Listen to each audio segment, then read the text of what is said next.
Hi గారు, welcome to our channel. ప్రస్తుతం మనతో పాటు దాము బాలాజీ గారు సీనియర్ జర్నలిస్ట్ ఉన్నారు. వారితో ఒకసారి మాట్లాడదాం.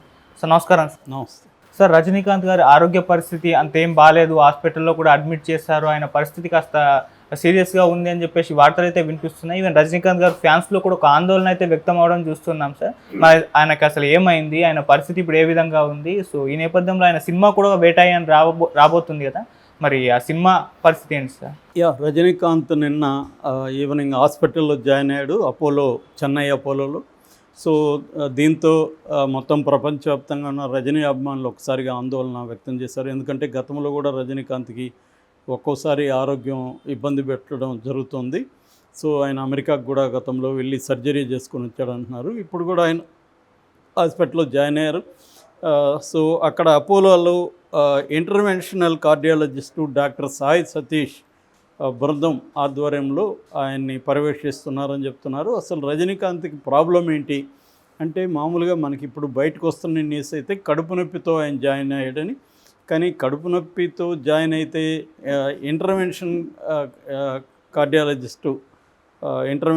కార్డియాలజిస్టు అవసరం ఏముంది, ఆయనకి ఏమన్నా హార్ట్ ప్రాబ్లం ఉందా అనే చర్చలు వస్తున్నాయి. బట్ చెన్నైలో తమిళ మీడియా అంతా రిపోర్ట్ చేస్తున్న ప్రకారం ఆయనకి ఎలెక్టివ్ ప్రొసీజర్ కోసం ఆయన వెయిట్ చేస్తున్నాడని చెప్తున్నారు.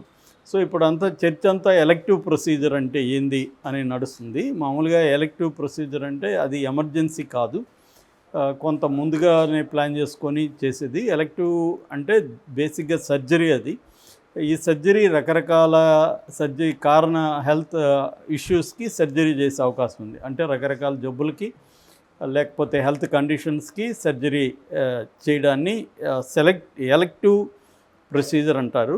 సో కాస్మెటిక్ ప్రొసీజర్ ఉండొచ్చు, అంటే చిన్న చిన్న పుట్టుతో మనకి వార్పు అంటారు, తర్వాత మోల్స్ అంటారు, పెద్ద పెద్ద మచ్చలు ఉంటాయి, వాటిని తొలగించడం కావచ్చు, ఇంకేదైనా కాస్మెటిక్ ఇది కావచ్చు. అట్లాగే కిడ్నీ స్టోన్ రిమూవల్ చేసే సర్జరీని కూడా ఎలెక్టివ్ ప్రొసీజర్ అంటారు. అలాగే స్పైనల్ ఫ్యూజన్ సర్జరీ ఉంటుంది. స్కోలిసోసిస్ అనే ఒక ప్రాబ్లంకి స్పైనల్ ఫ్యూజన్ సర్జరీ చేస్తారు. అట్లాగే స్పోర్ట్ ఇంజురీస్కి అయినప్పుడు కూడా సర్జరీ అవసరం అవుతుంది, సర్జరీ చేస్తారు.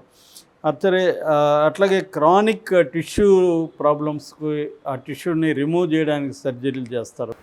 అట్లాగే కాంట్రాసెప్టివ్, బిడ్డలు పుట్టకుండా ఉండడానికి అవసరమైన ఇది చేస్తారు. ఇలాగా రకరకాల సర్జరీలు చేసే అవకాశం ఉంది. ఈయనకి మరి ఈ కడుపులో ఈ ప్రాబ్లం ఉంది కాబట్టి దానికి సంబంధించిన ఒక ఎలెక్టివ్ ప్రొసీజర్ అనేది చేయబోతున్నట్టుగా తెలుస్తుంది, సర్జరీ చేయబోతున్నట్టుగా.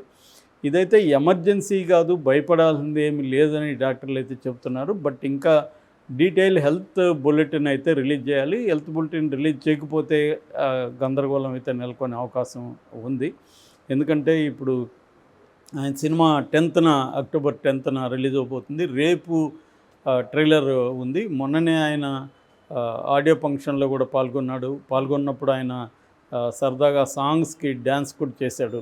సో ఇది మా అనిరుద్ధ్ రవిచంద్రన్ మళ్ళీ జైలర్ తర్వాత మళ్ళీ ఈ సినిమాకి తనే చేస్తున్నాడు. సో ఈ కాంటెక్స్ట్లో ఒక పక్క వేటయాన్ రిలీజ్ అవుతుంది, ఎందుకంటే ప్రెస్టీజియస్ ప్రాజెక్ట్ అది. రజనీకాంత్, అమితాబ్ బచ్చన్ 32 ఇయర్స్ తర్వాత మళ్ళీ వాళ్ళు కలిసి స్క్రీన్ టైంని షేర్ చేసుకుంటున్నారు. అట్లాగే అమితాబ్ బచ్చన్ ఫస్ట్ టైం తమిళ్లో చేస్తున్నాడు ఆయన. సో అందువల్ల అది చాలా ప్రెస్టీజియస్ ప్రాజెక్టు. రెండోది, దాన్ని డైరెక్ట్ చేస్తుండేది జై భీమ్ డైరెక్టర్ టీజే జ్ఞానవేల్. మనకు తెలుసు జై భీమ్ ఎంత పెద్ద హిట్ అయిందో, తెలుగులో కూడా బాగా ఆడింది అది, సూర్య సినిమా. తను ఇప్పుడు ఒక డిఫరెంట్ సబ్జెక్ట్తో చేస్తున్నాడు. అయితే వేటయాన్ అంటే తెలుగులో వేటగాడు, హంటర్, వేటయాన్ అంటే. సో బేసిక్గా దాని కథ అయితే కంప్లీట్గా రివీల్ కాలేదు, కానీ బేసిక్గా క్యారెక్టరైజేషన్లు అయితే బయటకు వచ్చాయి. రజనీకాంత్ ఎన్కౌంటర్ స్పెషలిస్టు, సో తనకి దేశంలోనే పేరుంది.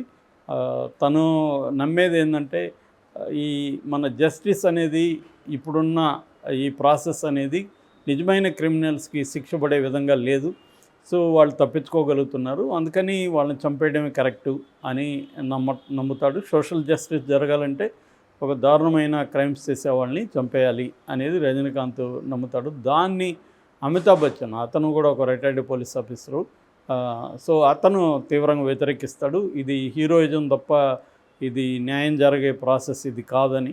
సో మరోవైపు అసలు ఈ క్రిమినల్స్ ఎవరు, వాళ్ళు ఎందుకు అలా చేస్తుంటారు, వాళ్ళ లైవ్స్ ఏమిటి, వాళ్ళ సామాజిక పరిస్థితులు ఏంటి, వాళ్ళ వెనకున్న శక్తులు ఏంటి, ఇవన్నీ కూడా మనకి స్క్రీన్ మీద తీసుకొస్తున్నారు.